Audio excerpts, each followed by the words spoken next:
This is my UFC 324 press conference reaction, and my honest response is why bother with the press conference at this point? Dana clearly doesn't want to be there. He just wants to go gamble with the Note Boys. He clearly just wants to bin it off. He wants to get out there as quick as possible. And even when does get asked a question, it's he says, "Oh, I can't hear it." Two or three times he says, "Oh, I don't hear it," and then eventually, he's like, um, we'll think about that in the future. Like, there's literally nothing else to it. No point in asking Dana a question. And then when other people get asked questions, most of the fighters don't want to be there.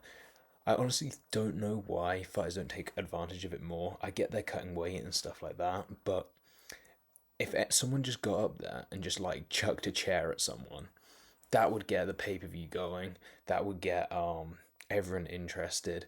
Even just some insults.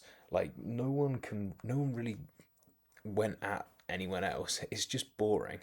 And then fighters like Gagey, they have these standard responses. They asked, "What's next for the fight? What do you think of this person?" And he just says, "Oh, I'm not thinking of anything apart from the fight on this weekend." Like you can have thoughts about other things, and even if you don't, just say, "I don't like this guy. He's a bum." Something like that. Just get a response from people. But apart from that, some significant moments were probably Paddy's just going at Armin for no reason again. They seem to really have a thing going on. I think if Paddy loses this fight, that is the matchup to make. Armin Sarukian has to be next for Paddy Pimblett. Gene Silver got a trillion questions, so he's obviously popular in Brazil. He did seem like he has a bit of personality about him. Like he said, like Gene Silver was kind of marketing his fight as like the autism derby, which I do see. I think Arnold Allen is like the pinnacle of autism. That's like the two. This is like an example of the two different variations of autism going at each other. Arnold Allen has like the shy, respectful type of autism, whereas Gene Silver is like a violent, aggressive autist. So yeah, that fight will be interesting. Gene Silver did seem to have a bit of personality, but obviously he doesn't speak English, so we can't really understand the questions. Like what he's saying, but it did seem like he actually had some good answers and was trying to entertain people, so fair play to him. Arnold Allen did look like he was struggling a bit with the weight cut. Obviously, he didn't have any response. He's just got his usual, don't know. But yeah, no, he doesn't. He's not known for his um explosive rants or anything at a press conference. So I wasn't expecting much, but he did look like he was having a bad weight cut. But then saying that Gene Silver was wearing sunglasses, which is a sign of a bad weight cut as well. So that might just even out. Gagey and Pimblett did get heated for a moment. That was over Pimblett's comment saying that Poirier looked shit in his last fight. Um, so I'm not sure what that was about. I guess because Gagey and Poirier are kind of friends, that was something that they went each other over. But by the time this face off happened, the one that's on screen now, they were pretty calm, just like talking to each other, smiling, have a joke. So obviously nothing that serious. But it was interesting for a brief moment. Thought we might get an argument or something. But yeah, now what they were laughing about here during the face off as well. I'm skipping through random things. Sorry. Um, but what they were laughing at the face off here was that Paddy was taller, and Justin was saying how he's so tall compared to yesterday. And it's because Paddy was slouching. I don't know if you've seen the images, but Paddy had an awful slouch when they were doing their previous face off. So I guess he's just sorted that out now. He's seen what everyone was saying, but yeah, that does make a massive difference because it looked like Gagey was the taller fighter yesterday, but now you can see Paddy's tall, which is exactly how I thought it would be because everyone always talks about how massive Paddy is for 155. So yeah. Apart from that, O'Malley, another poor press conference from him. I saw his he did interviews this week, like ones with Guru, where he was really funny. Like you can really see his personality, and you can see that he's actually hilarious. He's got like dry humor. Definitely like a funny, pretty charismatic guy. But then as soon as he gets on a stage with a microphone, it all just disappears. He seems scared, timid, shy. He doesn't. He's not willing to shout what he thinks or put himself at risk. And he said he was going to try and do something this week, maybe drop a few insults, something like that. But again, just fell flat. And it's a shame because this is the time when stars like Conor McGregor are crafted in press conferences, like when they talk the game right before a fight. But yeah, um, it's a shame, but he did have a good fit on. To be fair, O'Malley's known for some horrible fits, like that time when Petr said he looked like a prostitute, and he did. But this was a good fit from O'Malley, so at least he had that going for him, I guess. What else happened?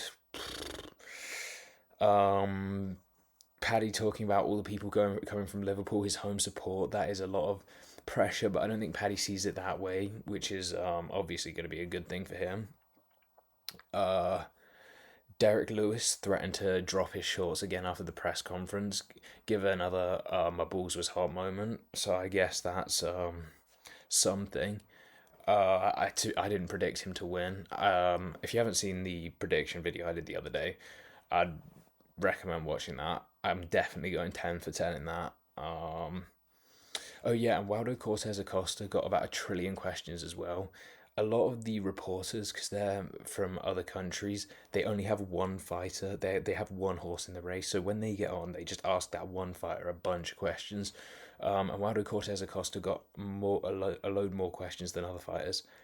And again, it was a similar case to Gene Silva, where he seemed to have a lot of personality and seemed to have good answers for things and be like talking, trying to get something to go, give everyone a bit of excitement. But because we can't understand him, it doesn't really hype people up for the fight properly, at least English speaking people. And then the other thing is these reporters are so bad. Like it's just the same questions over and over again. And I mean, the fighters aren't biting on answers. Like the fighters, I think you could ask the fighters good questions and not give good answers, but these reporters really aren't even trying. Like I think they just watched whatever was asked in the previous report, like press conference, and just ask it again, or they're asking ChatGPT for these questions. Like this is where you need like an Ariel Hawani to like stir up something between fighters, because these reporters suck at getting any excitement going. But yeah, a lot of blame is on the fighters as well, because that is their job too. But neither of those people are doing their job, and then you have Dana just making it all even worse. So yeah. Dana was asked about Armin as well. Obviously, Armin's been going crazy on social media. He's been on a bit of a generational run the last couple of weeks. Dana was asked about it, didn't know a thing about it. That just sums up how tapped in Dana is. Doesn't know a thing about anything that's going on in the MMA world, what people are thinking. And I think that sums up exactly how committed he is. Yeah, I didn't know anything about what was going on with Armin. Doesn't want to be there. He's literally just counting down the time. He's looking at his watch, counting down the time so he can go gamble with the Nelk boys. But then in the face-offs, what did I take from the face-off? Thought that Arnold Allen looked a lot bigger than Gene Silva. I picked Gene Silva in the fights, but Arnold Allen was probably that was probably one of the fights I was least confident about picking, because I do think Arnold Allen can get it done. I think he's a very technical fighter. And he did look bigger than I expected compared to Gene Silva. Rose Namajunas was taller than I thought. And Waldo Cortez Acosta and Derek Lewis are literally the same size and build. So yeah, no, that again, I picked Waldo Cortez Acosta, but yeah, that doesn't sway my pick either way. But I thought Derek Lewis might have a bit of a size advantage, like he mostly does. O'Malley's not as much taller than Song Yadong as I thought.